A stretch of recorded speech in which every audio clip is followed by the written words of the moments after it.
Channel में हूं आपका दोस्त और होस्ट प्रिंस। और आज की ये वीडियो काफ़ी ज़्यादा अवेटेड वीडियो है। आप में से बहुत सारे लोगों ने मुझे रिक्वेस्ट किया था कि सर प्लीज़ आप इलेक्टिव सब्जेक्ट जो एडीएम का है वो भी आप हमें यूट्यूब पे पढ़ाइए।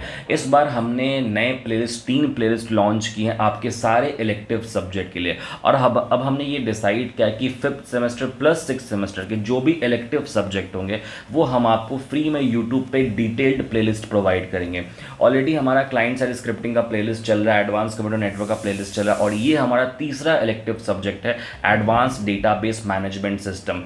बट एक चीज़ आपको ध्यान में रखनी है कि यूट्यूब पे केवल इलेक्टिव सब्जेक्ट के ही प्लेलिस्ट आने वाले हैं। जो मेजर सब्जेक्ट्स जैसे आपकी ऑपरेटिंग सिस्टम हो गई, एडवांस जावा सॉफ्टवेयर टेस्टिंग, साथ में इन्वायरमेंटल स्टडीज़, उसके लिए हमारी ऑनलाइन क्लासेस, ऑनलाइन कोर्स चल रही है जो आप ज्वाइन कर सकते हैं, जहाँ पे आपको ऑल सब्जेक्ट के लाइव लेक्चर्स मिलते हैं। तो अगर आप स्कोर करना चाहते हैं 95+% तो आप हमारे क्लास को ज्वाइन कर सकते हैं। आज के लेक्चर में हम लोग स्टार्ट कर रहे हैं एडीएम का प्लेलिस्ट, एडवांस डेटाबेस मैनेजमेंट की प्लेलिस्ट। एडवांस डेटाबेस मैनेजमेंट एक ऐसा सब्जेक्ट है जहां पे आपको मोस्टली फोकस किया जा रहा है डेटाबेस सिस्टम्स पे, मतलब कॉम्प्लेक्स डेटाबेस सिस्टम के बारे में, टॉपिक्स के बारे में, जो स्पेशलाइज टॉपिक्स हैं, जैसे हम किस तरीके से हम डेटाबेस, मॉडर्न डेटाबेस सिस्टम को इम्प्लीमेंट करते हैं, इसके बारे में आपको चीज़ें यहाँ पे बताई जा रही हैं। अगर हम चैप्टर्स की बात करें तो टोटल आपको यहाँ पे 5 चैप्टर्स पढ़ने। सबसे पहला जो चैप्टर आपका डेटाबेस आर्किटेक्चर के बारे में, सेकंड चैप्टर आपका object based database and XML के बारे में, थर्ड चैप्टर आपका एडवांस डेटाबेस टेक्निक्स के बारे में, फोर्थ यूनिट आपका एडवांसेस इन डेटाबेस है, और फिफ्थ यूनिट आपका बिग डेटा मैनेजमेंट के बारे में है।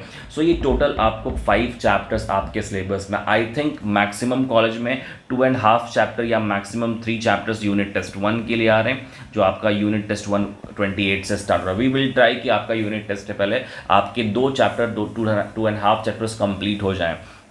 इसके साथ मैं आपको कंप्लीट नोट्स देने वाला हूं जो आपके सामने दिख रही है। ये नोट्स मैं आपको प्रोवाइड करूंगा, आपको हमारे ऐप पे मिलेंगे ये सारे नोट्स, फ्री मटेरियल्स में जाके आपको ले लेना है।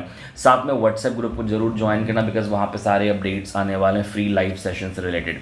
सो हमारा चैप्टर 1 जो है वो है डेटाबेस आर्किटेक्चर के बारे में, और ये जो हमारा चैप्टर 1 का पार्ट 1 नोट्स है जो हमने अपलोड किया है।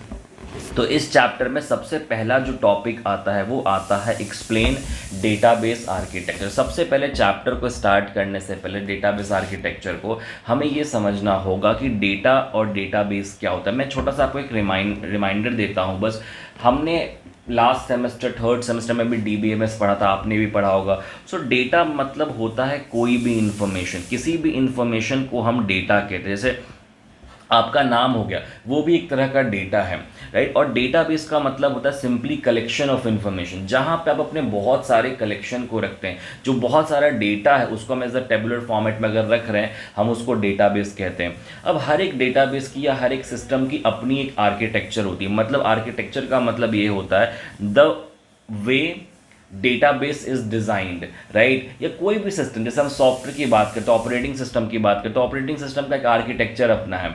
मतलब जिस तरीके से ऑपरेटिंग सिस्टम डिजाइन किया गया, तो डेटाबेस का भी अपना एक आर्किटेक्चर है। मतलब डेटाबेस किस तरीके से डिजाइन किया गया है। सो डेटाबेस आर्किटेक्चर क्या होता है? Database architecture refers to the design, structure and organization of a database. It defines how the data is stored. किस तरीके से हमारा डेटा स्टोर किया जाता है, एक्सेस किया जाता है, मैनेज किया जाता है विद इन द सिस्टम। किस तरीके से हमारा डेटा मैनेज किया जा रहा है विद इन द सिस्टम, इसको हम लोग डेटाबेस आर्किटेक्चर कहते हैं। The architecture of a database system is typically divided into different layers, each serving specific functions. The most common database architecture are 2-tier and 3-tier architecture. जो most common है वो 2-tier architecture है या फिर 3-tier architecture है। हालांकि single tier architecture भी होता है।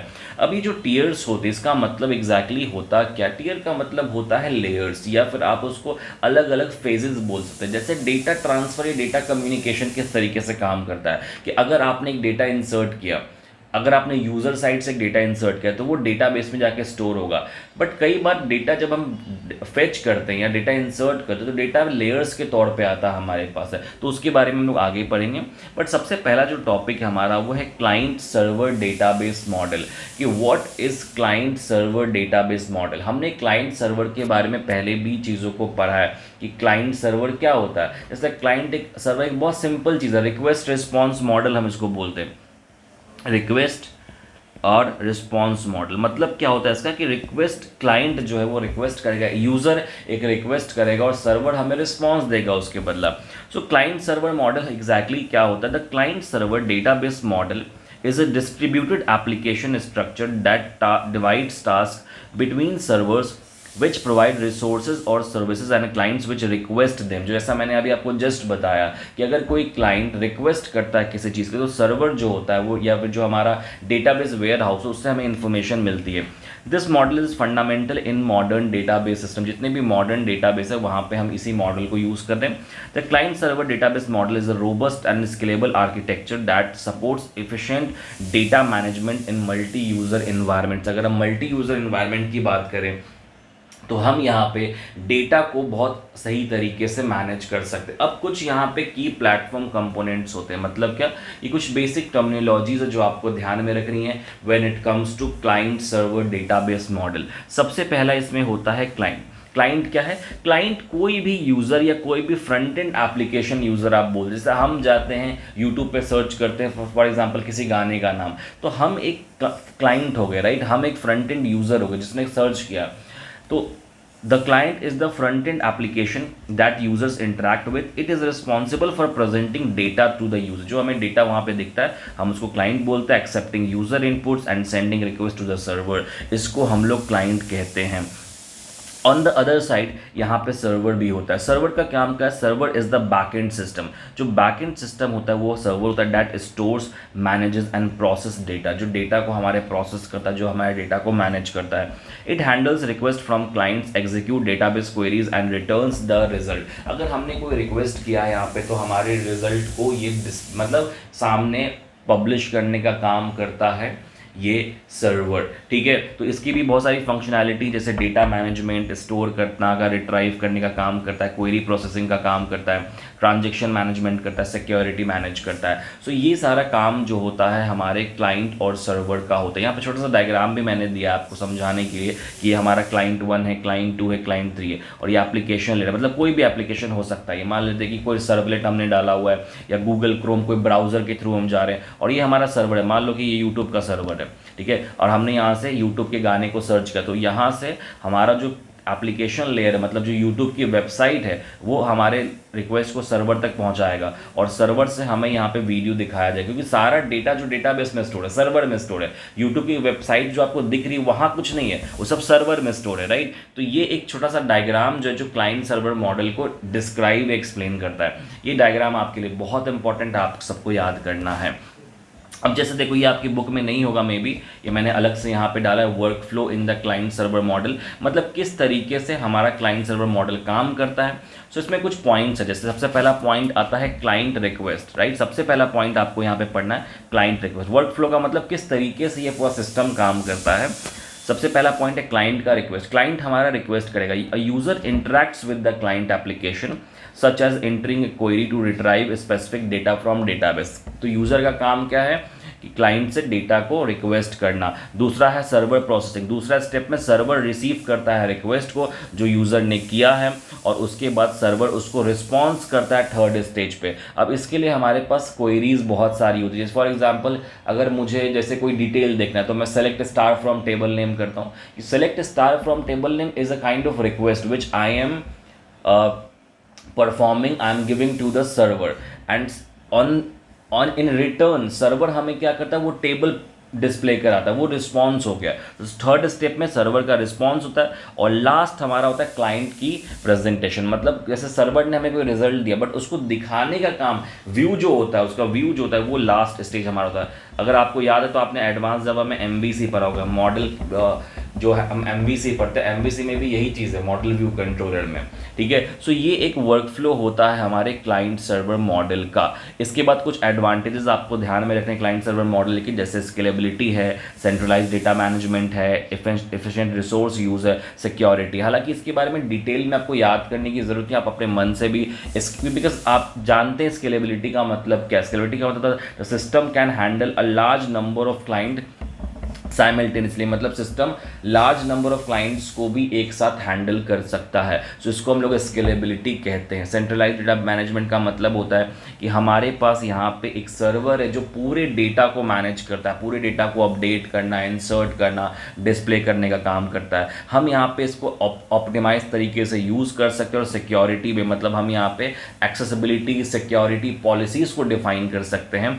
तो ये सारी चीज़ें हम यहाँ पे करते हैं। अब इसके ऑन द अदर हैंड इसके डिसएडवांटेजेस भी, जैसे network dependency, server overload, cost, complexity. So ये सब इसके डिसएडवांटेजेस है। तो आपको एग्जाम पॉइंट ऑफ व्यू से एटलीस्ट 2 एडवांटेज और 2 डिसएडवांटेज तो याद होनी चाहिए। मैंने नोट्स में सब चीज़ें डाल दी हैं और ये नोट्स आपके एग्जाम के लिए बहुत बहुत बहुत इंपॉर्टेंट है। मैंने बहुत मेहनत से बनाई है, तो आपको इस नोट्स को फॉलो करना है, व्हाट्सएप ग्रुप को जरूर ज्वाइन करना है।